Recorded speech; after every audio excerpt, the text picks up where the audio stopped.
샬롬, 반갑습니다. 성도 여러분. 8월 29일 주의 날 예배 참석하신 여러분들을 주님의 이름으로 축복하고 환영합니다.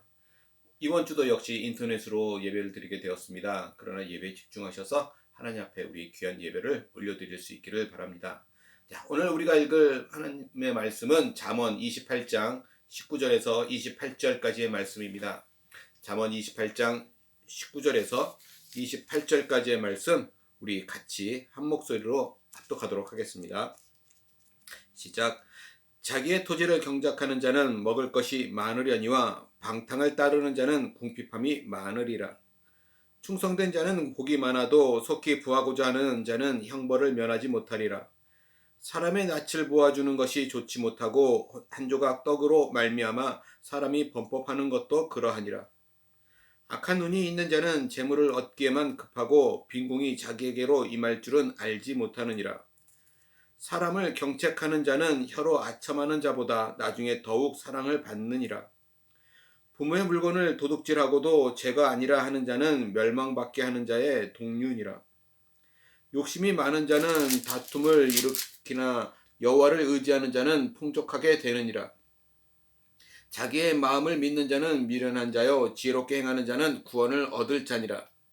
가난한 자를 구제하는 자는 궁핍하지 아니하려니와 못본 채 하는 자에게는 저주가 크리라. 악인이 일어나면 사람이 숨고 그가 멸망하면 의인이 많아지느니라. 아멘. 오늘 저는 이 말씀을 가지고 하나님의 섭리라는 제목으로 함께 은혜를 나누고자 합니다. 오늘 우리가 읽은 이 잠언은 가르쳐서 훈계하는 말이라는 의미를 가지고 있습니다. 즉, 세상을 살아가는 우리 인생이 추구해야 할 삶의 지혜를 짧은 문장들을 사용해서 소개하고 있는 책입니다. 그러나 이 잠언이 말하고 있는 지혜는 우리가 다른 일반 책들이나 사회 책들에서 볼 수 있는 단순히 세상을 살아가는 데 필요한 일종의 처세술하고는 그 내용이 사뭇 다르다라는 것이죠. 잠언에서 말씀하고 있는 지혜는 여호와 앞에서 세상을 바르게 살아가는 지혜를 가르치고 훈계하는데 그 목적이 있는 책입니다. 그래서 세상 책들과는 다른 목적을 가지고 있다라는 것이죠. 오늘 우리가 읽었던 이 말씀의 제목이 하나님의 섭리입니다. 섭리. 이 섭리는 하나님께서 이 창조하신 이 세계를 인류의 구원을 위해서 인간을 대신해서 질서정연하게 다스리는 것을 우리 기독교 용어로 섭리라고 말합니다. 하나님께서 이 섭리를 행하시는 방식을 크게 두 가지로 나눌 수 있습니다. 그것은 특별 섭리와 일반 섭리로 나눌 수 있죠. 특별 섭리라고 하면 주로 하나님이 자신의 선택된 백성인 하나님의 자녀들을 다스릴 때 사용하는 용어입니다.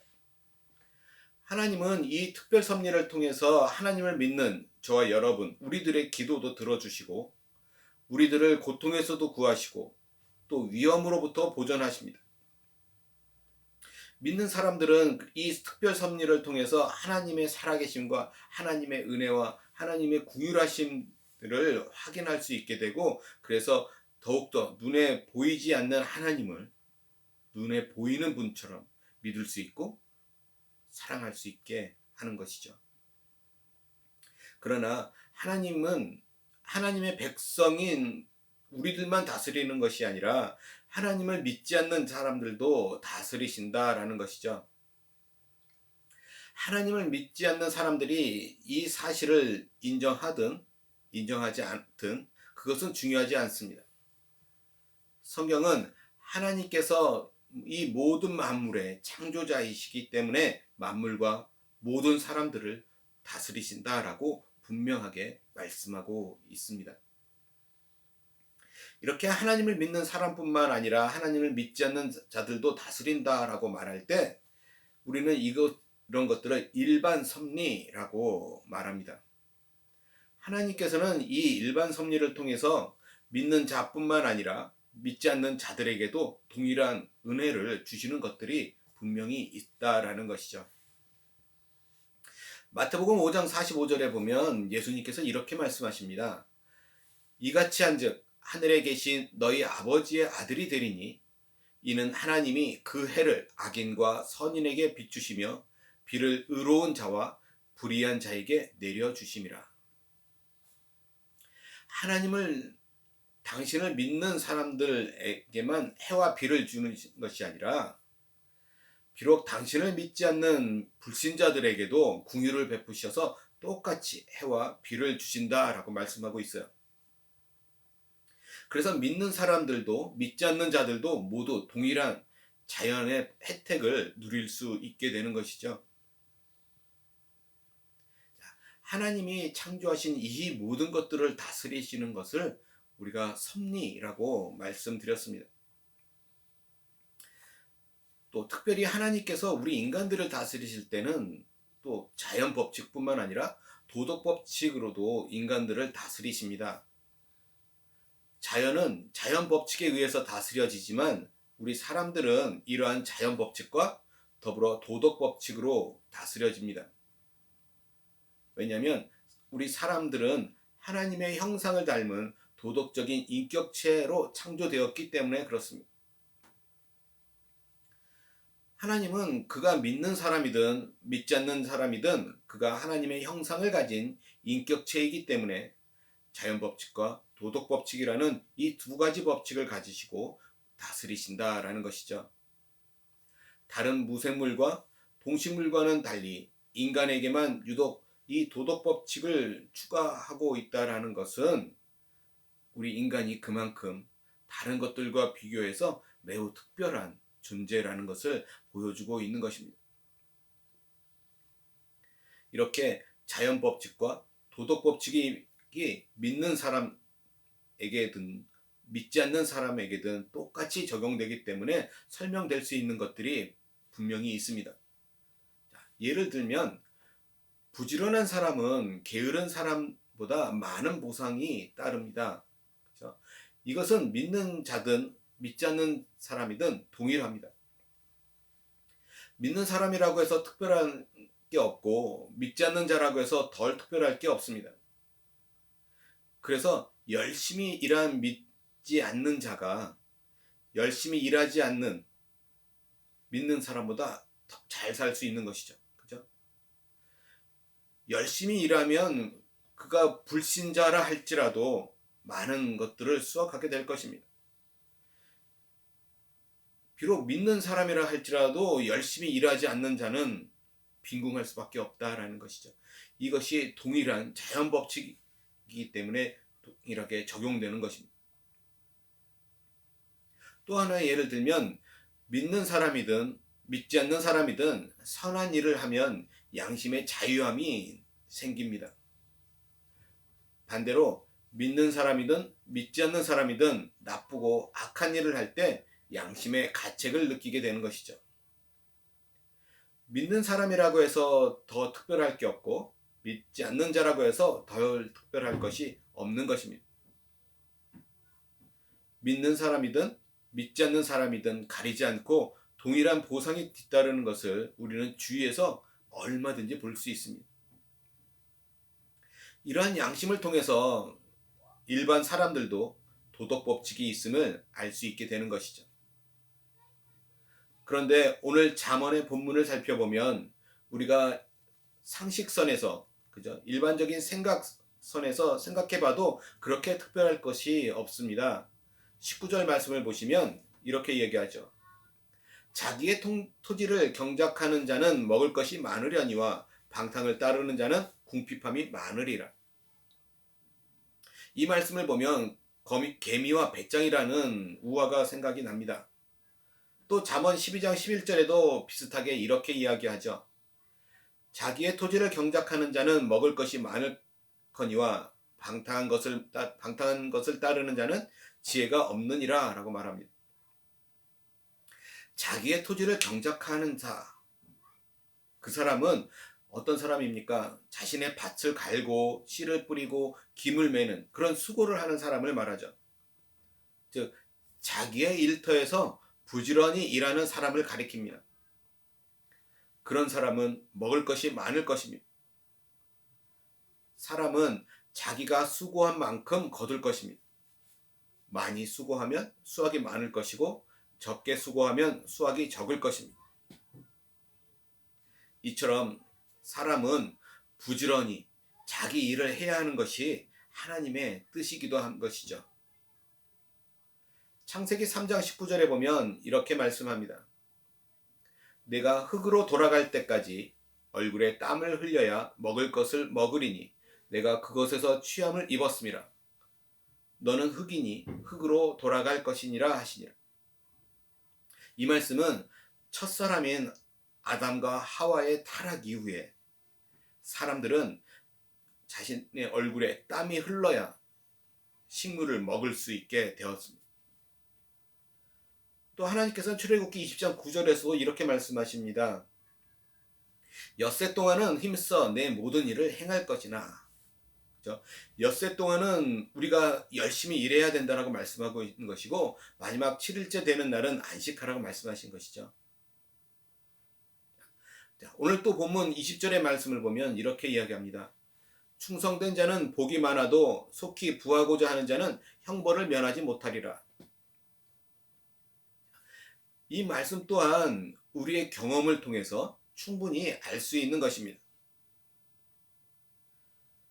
속히 부하고자 하는 사람이 어떤 사람입니까? 그 사람은 짧은 시간에 부자가 되려고 하는 사람입니다.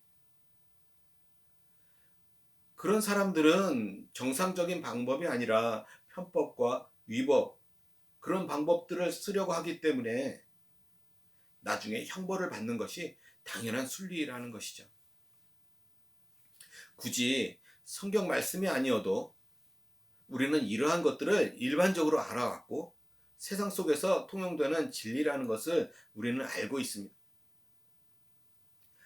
다시 말하면 이 말씀이 성경 속에 있지만 성경 속에서만 찾을 수 있는 그런 진리가 아니라는 것입니다. 그 이유는 이 진리가 자연 법칙에 속하는 것이기 때문에 그렇습니다. 또 자연 법칙뿐만 아니라 도덕 법칙도 마찬가지입니다. 22절 말씀을 볼까요? 22절, 23절 보면 이렇게 얘기하죠. 악한 눈이 있는 자는 재물을 얻기에만 급하고 빈궁이 자기에게로 임할 줄은 알지 못하느니라. 사람을 경책하는 자는 혀로 아첨하는 자보다 나중에 더욱 사랑을 받느니라. 또 27절에도 이렇게 이야기합니다. 가난한 자를 구제하는 자는 궁핍하지 아니하려니와 못 본 채 하는 자에게는 저주가 크니라 라고 말씀하고 있어요. 자, 이러한 도덕 법칙도 성경 속에만 있는 것이 아닙니다. 우리가 다른 도덕책이나 다른 일반 책을 보더라도 이러한 비슷한 내용들을 얼마든지 찾아볼 수 있습니다. 다시 말해서 잠언 속에 나타난 이런 자연 법칙과 도덕 법칙은 굳이 기독교가 아니더라도 다른 곳에서도 찾아볼 수 있다라는 것이죠. 그렇다면 여기서 질문 하나 할까요? 우리가 지혜롭게 되기 위해서는 그럼 굳이 잠언이라고 하는 성경 말씀이 아니더라도 다른 책과 다른 종교를 통해서도 얼마든지 지혜로울 수 있다라는 이야기가 되는 것일까라는 것이죠. 물론 다른 책과 다른 종교에서도 어느 정도 그런 것들을 통해서 지혜로워질 수는 있을 것입니다.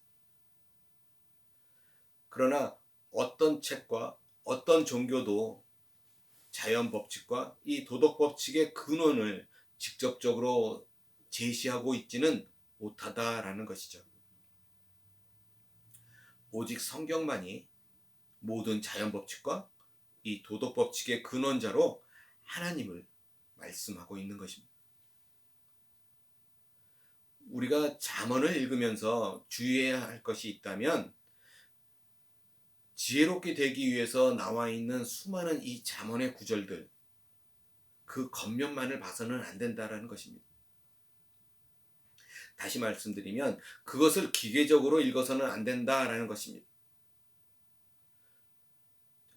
기계적으로 읽는다는 것이 무엇입니까? 그것은 이렇게 읽는 거예요.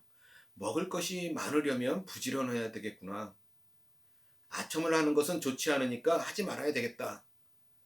이 정도로 그쳐서는 안 된다라는 것이죠.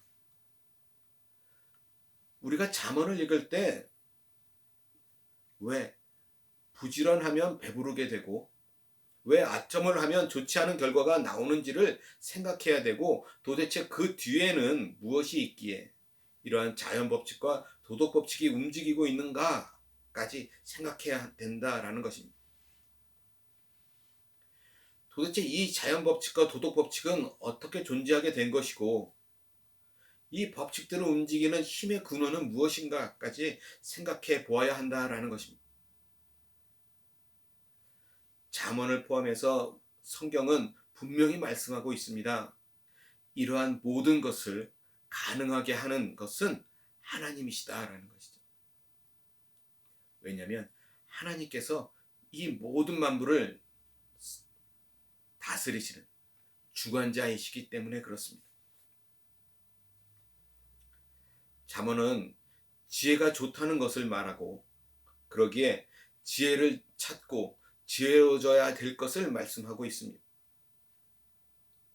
그러나 이 모든 지혜의 뒤에는 하나님께서 계신다라는 것이죠. 그래서 잠언은 말씀하기를 여호와를 경외하는 것이 지식의 근본이라고 말씀하고 있는 것입니다. 우리는 잠언을 읽을 때 여호와를 경외하는 더 큰 시각으로 잠언의 한 구절 한 구절 읽고 묵상해야 합니다.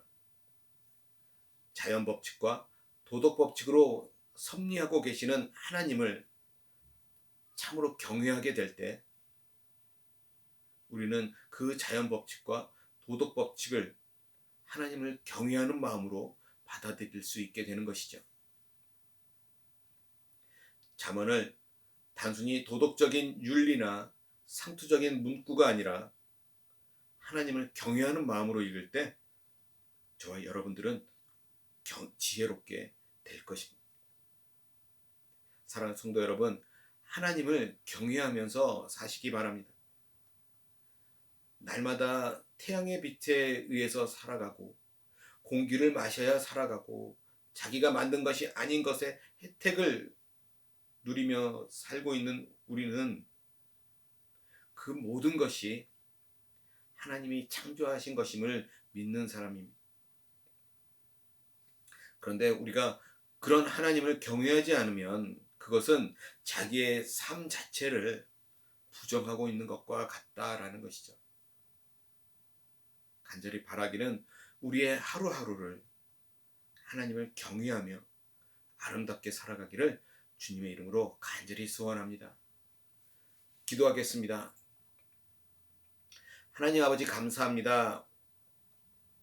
우리의 삶의 지혜의 근본이 오직 하나님의 있음을 하나님 알게 하시니 감사합니다. 이 모든 것이 하나님의 섭리 안에 있고 하나님의 주권하에 있음을 놓치지 않게 하시고 날마다 그 하나님을 경외함으로 또 그렇게 살아갈 수 있는 우리의 삶이 될 수 있도록 하나님 아버지 우리 함께하여 주시옵소서. 하나님 내 삶을 주님 앞에 온전하게 맡겨드립니다. 또 하나님이 온전히 내 삶을 주관하고 계심을 놓치지 않게 도와주시고 우리의 삶을 통해서 하나님만이 드러날 수 있도록 하나님 도와주시옵소서. 부족하지만 하나님을 경외하며 그렇게 살아가는 우리의 삶의 모습들이 오늘 우리들한테 있게 하여 주옵소서. 감사하며 우리 주 예수 그리스도 받들어 간절히 기도드리옵나이다. 아멘.